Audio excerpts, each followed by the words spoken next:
వస్తుంది జర్రా మర్చిపోకుండా గుర్తు చేసినట్టుగా అయితే తాత అని కోలియాగలు ఇక మరి బాగానే వచ్చినాయి దారి ఇక రాది కోలియాగలు దారి శనార్థి పిల్లగా శనార్థి తాత శనార్థి అంత బాగేనా మరి బాగున్నాక ఎందుకు వచ్చారు ఏ స్టూడియోకు బాగేం లేదు మరి ఈ మొగోడు బాగున్నా అంటుండు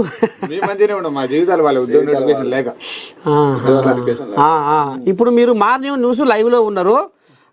ఇక చెప్పు అసలు ఏంది మీరు ఏం పని మీద వచ్చిర్రు మీకు వచ్చిన ఆపద ఏంది ఒకప్పుడు ప్రతిపక్షంలో లేనటువంటి ప్రతిపక్ష హోదా కూడా లేనటువంటి పార్టీని అధికారంలోకి తీసుకొచ్చినాం ఎట్లా తీసుకొచ్చినాము అంటే మా దగ్గరకు వచ్చిండ్రు మా లైబ్రరీలోకి వచ్చిండ్రు మా దగ్గర మా అశోక్ నగర్కి వచ్చిండ్రు మా చిక్కడపల్లికి వచ్చి మా దగ్గర కూర్చొని అంటే ఇప్పుడు మీరు నిరుద్యోగులు అన్నట్టు కొలువుల కోసం తారాడుతున్నా నిరుద్యోగులు ఇది చెప్పు అయితే మా దగ్గరకు వచ్చిండ్రు పెద్దలు గౌరవనీయులు రాహుల్ గాంధీ గారు అట్లానే పెద్దలు రేవంత్ రెడ్డి గారు వీళ్ళందరూ మా దగ్గరకు వచ్చిండ్రు వచ్చి మీకు 2 లక్షల ఉద్యోగాలు ఇస్తాం సంవత్సరం లోపల అని చెప్పిండ్రు 2 లక్షల ఉద్యోగాలు తప్పకుండా ఇస్తామని చెప్పిండ్రు అయితే మేము నమ్మినాం ఎట్లా నమ్మినాం అంటే కొంతమంది సారోళ్ళు ఉంటారు వాళ్ళ పేర్లు నేను ఏదలుచుకోలేదు ఆ సారోళ్ళు మా దగ్గరికి రావడం అరే మాకు చదువులు చెప్పిన సారోళ్ళు కదా మాకు అనినిత్యం మా దగ్గర ఉండేటోళ్ళు కదా అని వాళ్ళని నమ్మినాం వాళ్ళని నమ్మి ఓటేసినాం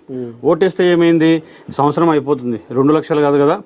కేవలం 11,600 మాత్రమే వేసిండ్రు 11,600 కూడా ఎక్కడి ఒక డిఎస్సికి 5,900 పోస్టులు కలిపిండ్రు ఇంకా మిగతా 3 ఏదైతే ఫార్మసిస్టులు కానీ అట్లానే నర్సింగ్ ఆఫీసర్స్ కానీ ఇవి ఉన్నాయి కదా ఎగ్జామ్ పెట్టలేదు ఇంకా ఆ రిజల్ట్ కూడా ఇవ్వలేదు అంటే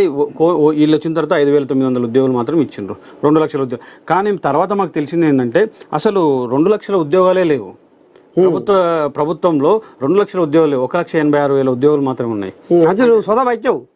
పట్టాలి కదా తాత మరి 60,000 పైచలకు ఉద్యోగాలు ఇచ్చామని చెప్తున్నారు అదంతా కూడా ఎట్లా తాత అంటే మనం ఒక చట్టం తెస్తాం తాత చట్టం తెస్తే ఆ రోజు నుంచి ఇంప్లిమెంట్ అవుతుంది కాంగ్రెస్ ప్రభుత్వం వచ్చిన తర్వాత ఆ రోజు నుంచి ఎన్ని ఉద్యోగాలు ఇచ్చినామని ఇంప్లిమెంట్ అవుతుంది గతంలో ఇచ్చినాయి గత ప్రభుత్వాలు ఇచ్చినాయి ఇంప్లిమెంట్ కాదు గతంలో వాళ్ళు పేపర్లు పెట్టిండ్రు మొత్తం కంప్లీట్ చేసి జస్ట్ పత్రాలు వేయడానికి రెడీ ఉండే ఆ పత్రాలు ఇచ్చిన ఈ పత్రాల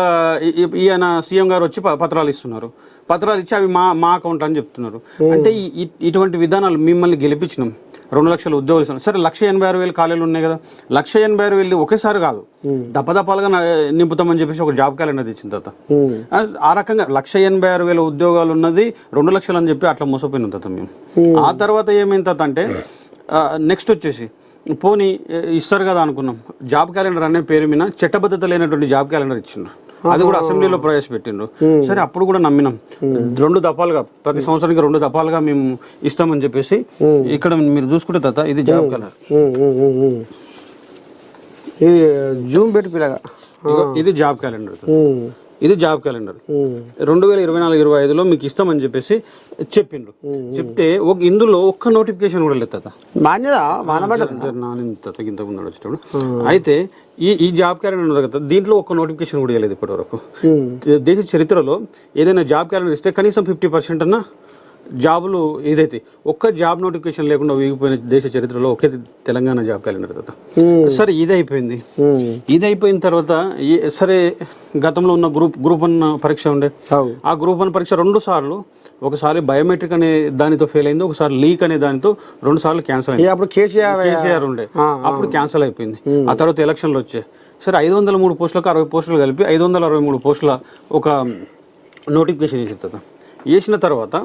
సరే అనుకున్న నోటిఫికేషన్ వేసినాం మేము ఇక చదువుకోవచ్చు అనుకున్నాం కానీ దాంట్లో ఒక కుట్ర దాగింది తాత ఏంటంటే జియో నెంబర్ 29 తెచ్చింది తాత జియో నెంబర్ 29 తెచ్చి అసలు అంటే బాధ ఏమిటంటే ఎస్సీ ఎస్టీ బీసీ పిల్లలకు గుడ్డల పెంట్ లాంటిది అది ఆఫీసర్లను కాకుండా రూల్ ఆఫ్ రిజర్వేషన్ అని ఉంటుంది కదా భారత రాజ్యాంగమే మనకు రిజర్వేషన్ ప్రసాదించింది కానీ అటువంటి రిజర్వేషన్ని వైలేట్ చేసే జియో తాత అయ్యా దానికన్నా ముందు ప్రిలిమ్స్ రాసినాం మాకు అప్పటి వరకు జియో 29 వచ్చింది తెలియదు ఎందుకు తెలియదు అసలు ఏమైంది అంటే పబ్లిక్ డొమైన్లో లేకుండా 8 నెలలు పబ్లిక్ డొమైన్లో లేకుండా పబ్లిక్ చూడకుండా పెట్టుకున్నారు జీవోని సరే మేము ప్రిలిమ్స్ రాసిన తర్వాత 150 క్వశ్చన్లు 150 క్వశ్చన్లకు 14 తప్పులు ఉన్నాయి తాత అయ్యా 14 తప్పులు ఉన్నాయని ప్రభుత్వానికి నివేదించిన టీజీపీఎస్కి నివేదించిన అసలు పట్టించుకోలేదు తాత అట్లా నిరుద్యోగులు గోస పట్టించు నిరుద్యోగులు ఓట్లతో వచ్చిన ప్రభుత్వము మేము చెప్పడానికి సాక్షాత్తు ముఖ్యమంత్రి గారు చెప్పి నేను ఈరోజు ఇక్కడ కూర్చోవడానికి కారణం నిరుద్యోగులు అని చెప్పేసి ఎల్బీ స్టేడియం వేదికగా చెప్పాను అన్నాడు ఆ రోజు అంతకుముందు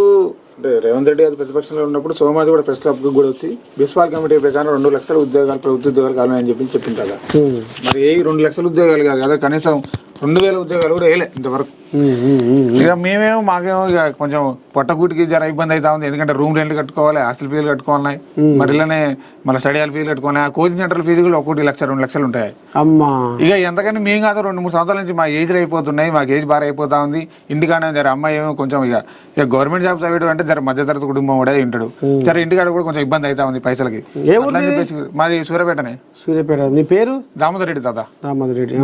అంటే నిరుద్యోగులు అందరూ బాధపడతారు. ఎందుకంటే ఒకసారి మీరు చిక్కడపల్లి లైబ్రరీకి వచ్చి చూస్తే తాత 5 రూపాయల భోజనం తినుకుంటూ చదువుతున్నారు పిల్లలు. అబ్బా 5 రూపాయల భోజనం, చిక్కడపల్లి లైబ్రరీ 5 రూపాయల భోజనం తినుకుంటే ఆ ఫుడ్ కూడా సరిగా ఉండదు. సరిగ్గా ఏదో ఒకటి వచ్చిన కాడికి అన్ని ఎంతో సరే ఇంత గుక్కెడి తిని ఇంత నీళ్ళు లాగా ఏదో ఒకటి చదువుకున్నారు. కొంతమంది పిల్లలు ఎళ్ళకు కూడా ఏదో క్యాటరింగ్ పనుకో దేనికో ఏదో ఒకటి పోతా ఉన్నారు.